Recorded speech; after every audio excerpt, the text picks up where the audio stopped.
What I don't do either is, like, I am pretty much taking from LinkedIn. You look at my profile, I don't have much of my profile on there. No, you don't. Because I don't really like that idea, and this is like, it's just that I wouldn't normally let, 500 people know where I went to school, what I studied. Like, I don't think with the world of kind of fraud that, somebody could just phone up me and talk about a load of stuff that they found out from my social site and try to convince me that they knew what they were talking about and that it was authentic and con me into something, So I just don't, I don't put a lot of information on.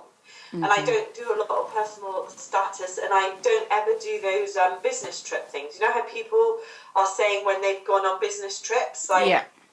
I don't know what that is called, but I don't do that either. So you do not employ all the services that are provided with social media sites? You're selective? I am. But I do recognise also, like Twitter, we've got Twitter on our phones, right? Because that's where... the thing about Twitter is it's short and snappy, and the reason I hated Twitter at the beginning is it's 160 characters, and how can I possibly say something in 160 characters? But, like, I wrote a message on Ocean Business on the last day of the show when we were down on Oxford Street having dinner, and I didn't write anything bad, but it's like, it's sort of, it's work and business and social all merging together, and you just need to make sure it's managed. The other really big thing about the whole thing about LinkedIn, social media, is that I don't own Caroline's LinkedIn account. No. And she's a personal LinkedIn person, and for business reasons, she's linked with a lot of my clients, our clients, right? And as you have, right? Now, if you then leave and you then want to set up your own business, Caroline has that database in her hand, whereas before she couldn't walk away with that database. Right. So that, that is a really, and I've talked to Dirk Hamser about this, because where he's got a problem with it is that he wants all his staff on LinkedIn, but he's got one staff person who works for him, and on the side he's involved in some kind of diet health pills, and that's a really big kind of personal thing that he does, and I think he makes money on it, but it's his passion. And so on his LinkedIn account he puts a lot about that, because he's obviously linked with a lot of those people as well, and he's using it for that purpose as well. And we've talked about how it feels in conflict, like for me to look at what he's doing about health and things, and I am just like, well, are you taking your job seriously with Dirk? And it's like, how as managers do you control that? Is that actually a bit of a worry for you? Would you say that that's quite a scary prospect, that your employees can leave at any point? I'm aware of it. And Sarah Lee is still on my... she's still in some of my groups, and I haven't. Or she's one of my contacts as well, and I would like to know how to get her off. And I've looked really quickly and casually, but I haven't been able to figure it out. But James Coleman, director of Oceanology, has asked to join me on LinkedIn.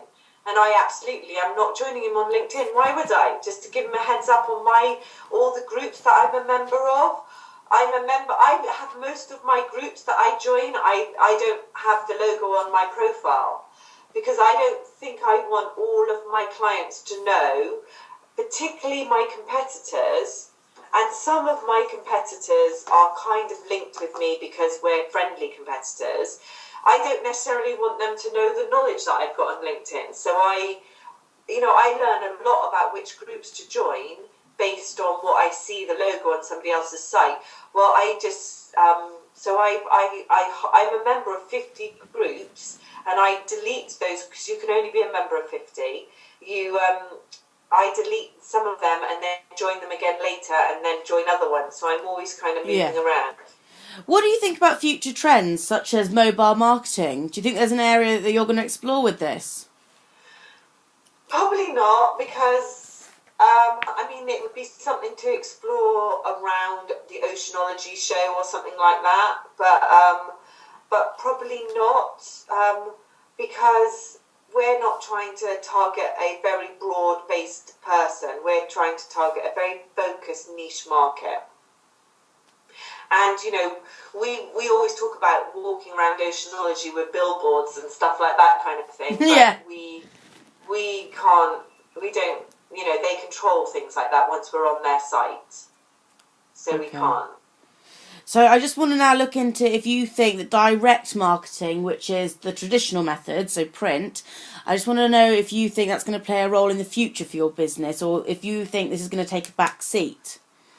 Well, to give you an example, is I've just asked Sophie to find out, you know, when you get magazines online, Yeah. or you get an app or something and it's a book and you turn the pages, and so I have asked her to find out how we can make our brochures like that, so that we can actually create a brochure like we would normally.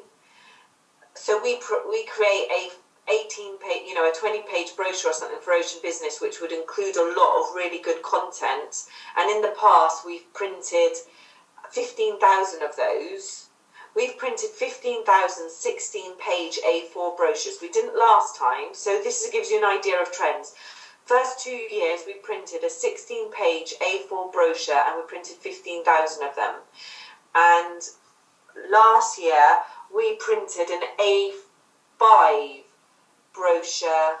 How many pages? 8 or 10 pages, was it? I don't remember. I think it was, yeah. Smaller, wasn't it? Yeah. So, and then this year... How many did you print of those? We printed 15,000 of those. Again. Plus, I think we printed, if I'm right, I think we printed a postcard as well. Yes. I can't remember what we did now. Yes, you did. So we usually print about 60,000 postcards, because we're putting those as inserts into magazines and mailing them to this, that, and there. And we put, and we did these, but this more kind of like the more detailed brochure that we sent to some of our top clients and inserted into maybe one of the better magazines. Yeah. So this time I'm talking to Sophie to find out about whether or not we avoid that print run and actually not do that at all and only rely on the postcard. So at the moment for me, I definitely feel like the print works as a reminder to do something, as a reminder to go onto the web and do it. And I don't plan to knock that all on the head altogether. You don't, right? No. So there is a place for it in your company still. Yes, but it's changing and it's reducing. And I'm also like of the view, because I do when we send out the badges once they've printed for Ocean Business, that really, the whole reason we do that is for direct marketing too, is that once you've registered, we still don't want you to forget. And having the physical thing that arrives on your desk helps you remember that maybe. God, that's really interesting. So you're going to be using print for really a different reason now. Yeah, I mean, we've always used print for those reasons. We've always done the postcard and we've always done the badge mailing. Those are the reasons why we've done both of those. But it's also to push them to go onto the social media websites to look what you've got there, which obviously in 2007 was not the case. We've never ever promoted a social media. We promote our LinkedIn on our website. And I think Twitter, and I'm not sure, but we've never promoted a hashtag before on anything printed. So that's a really big change for us. Yeah, that's incredible. And so now we've got to do something with it when we're on site, don't we? So we've been talking about what we do and how often we do it and what kind of things we say. So it's really interesting. I mean, I think I know the answer to my final question, but do you believe there's a way to combine traditional and direct marketing with social media, or do you believe one is going to dominate in the future of your company? I probably think social media will dominate, but for the time being, I think that we're not that progressive, But in our industry, I think we're quite progressive. We're certainly ahead of our competition at oceanology, but we're not ahead of all exhibition organisers by any means. But because